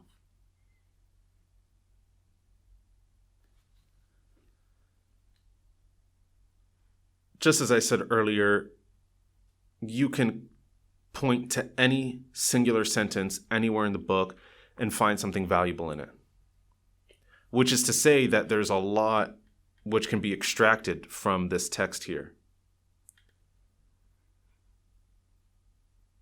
Leah, out of all of those sentences, what is the most valuable thing which you reckon you will carry with yourself going forward on how to transform suffering into peace, joy, and liberation? Oh gosh, that's hard. I think I would go back to exactly what I just said, knowing your values, what matters to you, what makes you feel most whole and right and full, what feels authentic, what resonates with you, and follow that. It's the only thing that matters. Because then you find the lessons, all of these other lessons coming up. By living by your values, you're living by the middle way. By living by your values, and most people would value the relationships that they have with other people. The way in which it looks might look different, but relationships are important, being social beings. So follow that. How do you have meaningful connections with other people? How do you make life meaningful to yourself? And by doing that, you start healing those around you and the community around you. Everything just goes hand in hand. And that's why I love this book. I love mindfulness. It's why I practice it in my career. So I highly recommend it. For the love of Buddha, buy this book. What we covered today is a fraction of a percent of the totality of things you can learn in this book. And it comes from a man which has wisdom beyond a fraction of percent of what I am right now. And reading it as well as annotating it and going through it has really revealed more aspects of it. This is something that you can probably reread once a year for the rest of your life, realize something new about it, and be able to implement it into your life. So with that, Leah, thank you for joining me today. Of course, anytime. I hope to see you more in the future. And remember that you can check me out on Instagram, where I post my annotations of what I'm reading as I'm reading it. So you can get those inside thoughts into what's occurring to me as I am looking at the things that we talk about. And also remember that literacy is a superpower. Farewell.